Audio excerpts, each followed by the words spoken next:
it'll be interesting to see what people watching on Sky News made of it all. I'm actually interested to get the take of our viewers panel this evening on the strikes. Do they have sympathy with workers? Do they actually think that the government needs to do more to try and stand up to the unions? Let's find out, shall we? We can go to Roy first. Roy Royer, Conservative voter, talking to us from Kent this evening. Roy, who's your sympathy with when it comes to train strikes? The passenger, basically. I think this is more about politics than pay at the moment. Mick Lynch has an axe to grind. Spanish practices need to be taken care of. Yes, they need to be paid more. There is a problem about baking in inflation. I think that is a real issue. And we take a short-termist view. As always, for the last 6 years, we've been taking a short-termist view of policy. I'm not thinking about the long term. And I think it started with the rail unions. It will move to other public sector pay. And we're going to bake in inflation.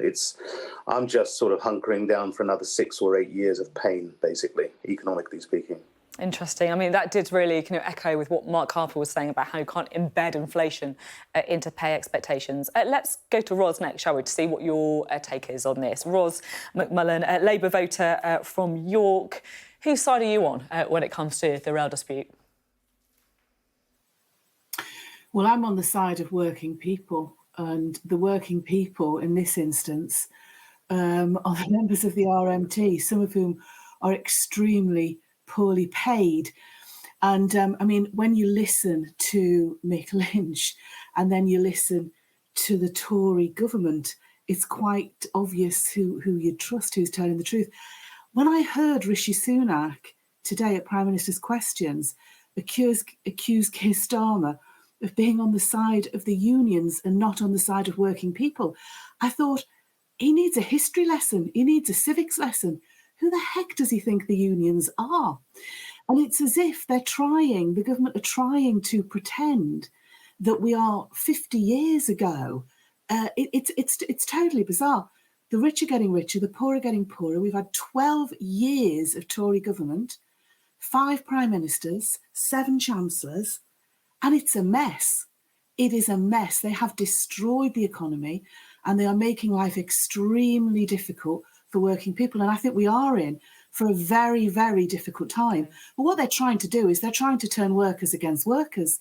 And frankly, that is not going to work. I don't think the British public are going to be fooled by that one jot. Right, well, that's 2 very contrasting views there on the strikes. Let's bring in Kevin, shall we? Kevin Burden, who's talking to us from Cardiff. You describe yourself as a voter from the left. Do you think that rail workers should get an inflation-mashing pay rise? Well, I think it's inevitable that all workers will want to try and keep up with inflation. It's running away. We sold a house a year ago and had the money in the bank. We're desperate to buy a new house because the value of the money was eking away. So, you know, whether you're a worker, you're a pensioner, or you rely on savings, it's a terrible time to be trying to make ends meet. I mean, what happened a year ago is that we moved from England to Wales, and you know, one of the first things we noticed was how much better public transport is here. The trains are better, there are more buses, there are more services, they're more frequent, they're more reliable. And it does seem to suggest that there's something different about the way it's organised. I don't think public ownership is a panacea. The public transport is largely run through the Welsh government here. I don't think it's a panacea. I remember British Rail, but it does suggest that a different model and a different approach does have some success and is less likely perhaps to lead to conflict. Interesting stuff there about the actual standards, on our railways mattering, as well as the kind of pay dispute too. Right, let's bring in Belinda, shall we? Now, Belinda, you're talking to us from Twickenham in southwest London. You're a swing voter, aren't you? So which way do you swing when it comes to the rail strikes? Well, I went to Inverness on Sunday night and came back on Monday night. And if any of the other trains hadn't have worked, it would have ruined my whole trip. I've booked another ticket in December.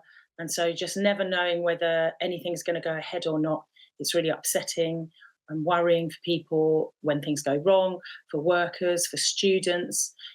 when strikes keep going on so long, nobody's meeting in the middle. So the government and the trade unions, nobody's meeting in the middle. People are either being stubborn or they're just not coming up with a solution of any kind whatsoever. So I think, damaging passengers' lives, workers' lives, there comes a point where maybe you should only be able to strike so many times. There's got to be maybe a cap on how many times you can actually strike. Yeah, it's certainly important, isn't it, talking about, the impact it's having on people, particularly, of course, in the run-up to Christmas as well. Isar Bhattacharjee, let's go to you next. You're talking to us from London. What's your position when it comes to the rail strikes? Do you have sympathy with the RMT? Yeah, I actually do have sympathy with the RMT. I think the rail strikes are obviously going to be disruptive for me, but that's kind of the whole point. And if you look at most RMT members, they've not had a real terms pay increase for years. They're not your kind of relatively comfortable tube drivers. Those are represented by a different union.